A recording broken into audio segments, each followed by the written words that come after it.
Tentang Kampung Nawaripi adalah satu kampung yang lumayan besar kalau ukuran di Kabupaten Mimika sini.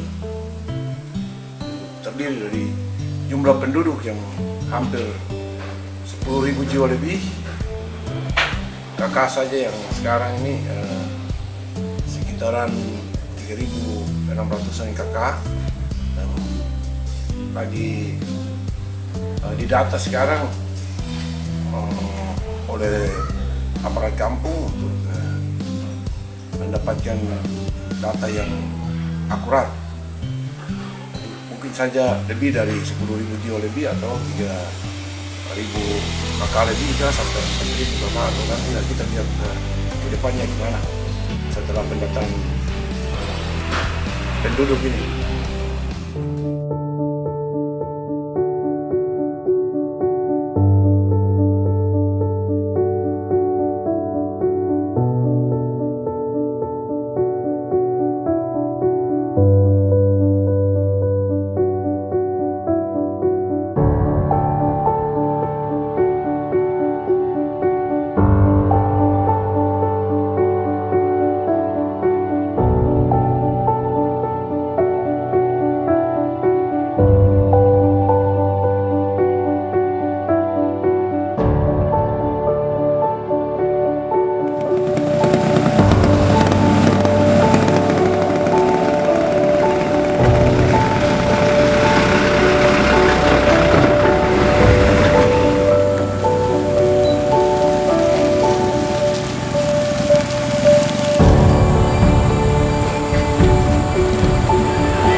Kemudian Nawaripi ini terdiri dari berbagai macam suku, bangsa suku yang tinggal di Kampung Nawaripi ini. Hampir seluruh suku yang ada di Indonesia sini tinggal di Kampung Nawaripi ini. Kebetulan saja Nawaripi ini ada di kota Kabupaten Mimika, maka segala macam suku yang tinggal, yang tempati di Kampung Nawaripi. Salah satu suku besar, yang suku asli di sini itu suku Komoro. Kemudian ada juga suku Amume. Dua suku ini adalah merupakan suku yang punya wilayah, yang tuan tanah di Kabupaten Mimika ini.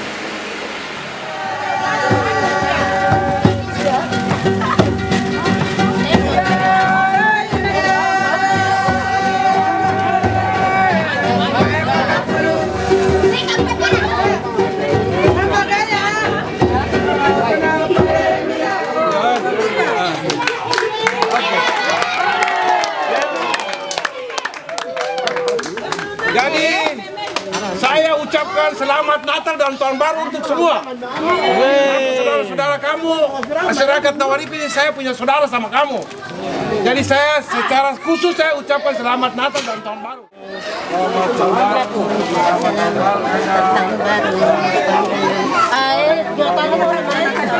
Ada ini nak. Aduh nanti hilang.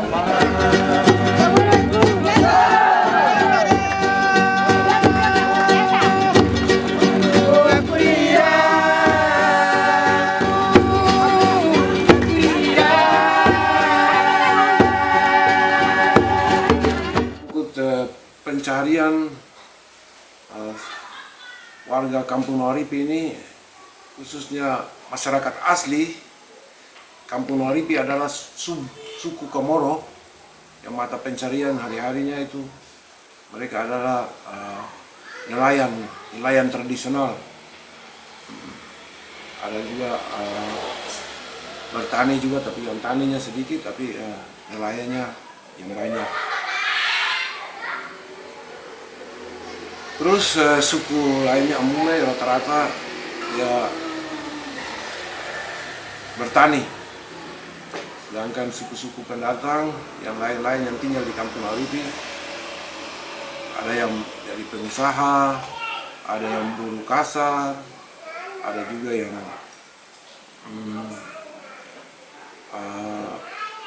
ya macam-macam pekerjaan lah, yang pokoknya ada pekerjaan serabutan dan pekerjaan yang pasti itu semua ada di Kampung Nawaripi, dan rata-rata di sini banyak juga yang menganggur. Jadi pengangguran di Nawaripi ini sangat lumayan banyak juga, apalagi musim pandemi ini banyak masyarakat warga saya itu yang ada yang dirumahkan, ada yang putus pekerjaannya, bahkan warga asli Kampung Nawaripi ini, suku asli yang punya Kampung Nawaripi ini, karena Nawaripi ini juga dia sampai juga tidak bisa pergi berkebun karena mereka berkebun juga jauh dari sini. Kebetulan karena Freeport sudah menyiapkan mereka kendaraan untuk setiap hari mereka diantar ke kebun, baru dibatasi dengan prokes kesehatan ini. Jadi masa pandemi ini Nawaripi cukup mengalami kemerosotan ekonomi. Makanya dana desa Kampung Nawaripi diplotkan hampir 1 miliar untuk pemberian kepada masyarakat dengan program BLT, bantuan langsung tunai.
Saat ini saya melihat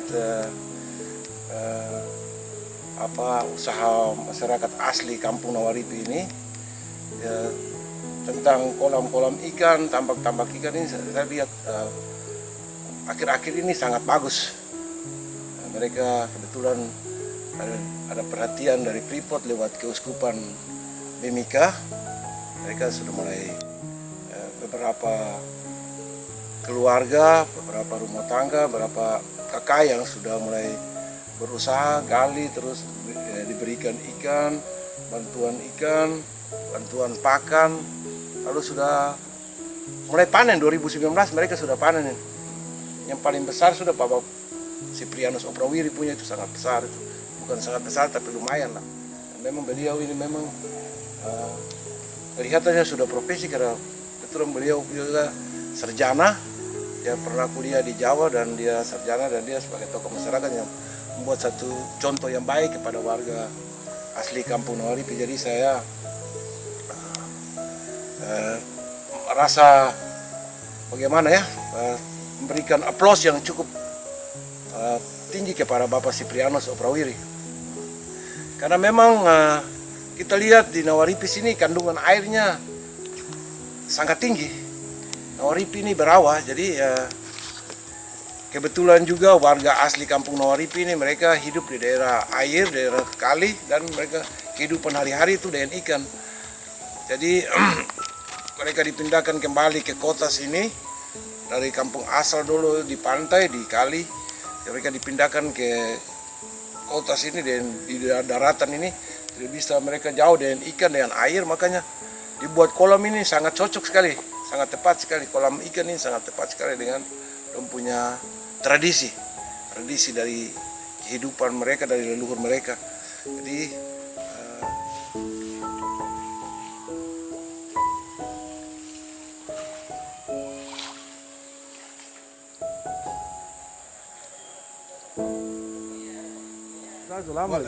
mulai usaha itu pertama itu mulai swadaya itu kita mulai gali itu mulai dari tahun 2002.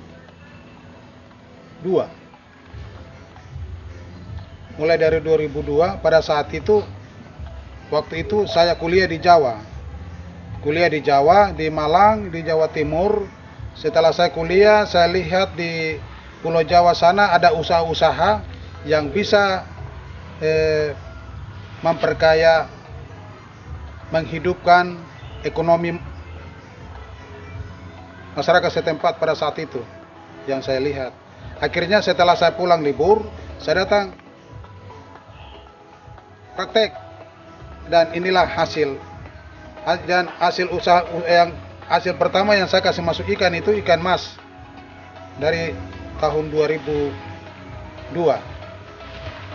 Setelah gali, setelah itu tahun 2004 mulai ganti ikan lagi dengan ikan nila. Sampai dan seterusnya hingga pada tahun 2020 mulai ada bantuan dari koperasi Maria Bintang Laut dari Keuskupan. Mereka bantu ikan sama waring sama kayu. Yang kerja hanya yang kerja sendiri itu usaha saya berusaha bahwa hasil itu kalau sudah dijadikan hasil akan berguna bagi pengembangan ekonomi keluarga. Nah, setelah itu dan motivasi saya ini, saya ingin untuk mau mencoba supaya masyarakat setempat mereka bisa ikut, supaya kita bisa bersaing dengan saudara-saudara lain. Dengan hasil usaha macam begini, dengan hasil usaha nelayan, dengan tambak ikan ini kita bisa mandiri. Dan hasil ini kita bisa membiayai kita anak-anak sekolah yang mereka ingin mau sekolah. Ini yang sangat penting sekali. Itu tujuan yang saya selama ini saya pikir. Dan banyak hal yang saya lakukan. Saya sudah bentuk kelompok-kelompok tani mama-mama janda, itu pun juga itu lewat pertanian. Mereka sudah buat kebun-kebun, sudah tanam-tanam sesuatu, tanaman. Itu pun juga mereka kerja. Mereka tanam, terus hasilnya mereka jual. Dan untuk selanjutnya, sampai sekarang ini mereka masih kerja. Dan ikan ini kalau dijual itu lumayan hasilnya, itu yang saya rasakan itu.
menjabat jadi pejabat bupati, mempercayakan bupati Mimika mempercayakan saya untuk menjabat jadi PLT setengah tahun.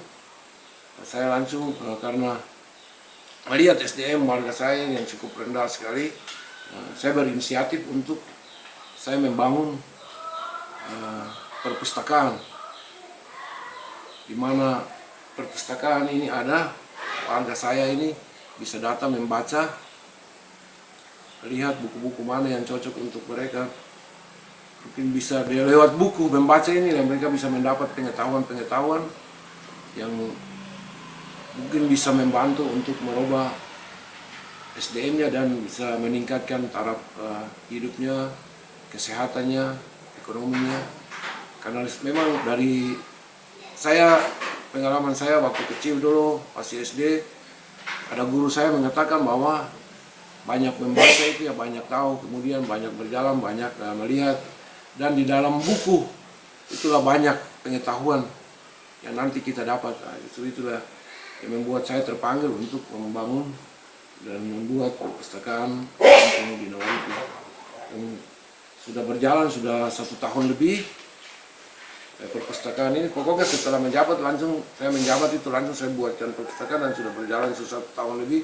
Kami lihat minat baca di kampung Nawaripi khususnya untuk saudara-saudara saya yang suku asli Nawaripi ini cukup lumayan banyak yang datang membaca, dan banyak juga yang menyatakan bahwa banyak pengetahuan yang mereka dapat dari buku-buku ini. Semua perpustakaan terus PAUD TK saya sekarang lagi bangun ini. Dari tahun kemarin sudah dibangun dan tahun ini sudah berjalan, dan tahun ini saya programkan lewat musrembang desa, musrembang kampung, kami telah menetapkan bahwa nanti akan kami bangun BLK, dan BLK juga sudah jadi juga, ya tinggal jalan saja ini. Kami sudah hubungi dinas-dinas terkait, bupati, wakil bupati, dan pun dinas-dinas terkait yang nanti yang mana bidang-bidang mana yang nanti kami akan ajarkan kepada warga kami Nawaripi ini. Dinas-dinas terkaitnya kami sudah menyurati dan kami sudah berkonsultasi. Salah satu di Snaker, perikanan, pertanian, dan lain-lainnya itu kami sudah menyurati dan kami sudah melakukan pendekatan dan berkonsultasi dengan dinas terkait ini. Dan tetap mungkin bulan 4 nanti itu kami sudah mulai berjalan, termasuk sekolah mengemudi juga kami juga sudah menyurati Kapolres dan sudah bertemu juga dengan Kapolres. Kapolres juga respon baik untuk melatih anak-anak Nawaripi yang nganggur-nganggur, yang tidak punya skill, bisa belajar membawa mobil dan bisa merubah kehidupan ekonomi mereka.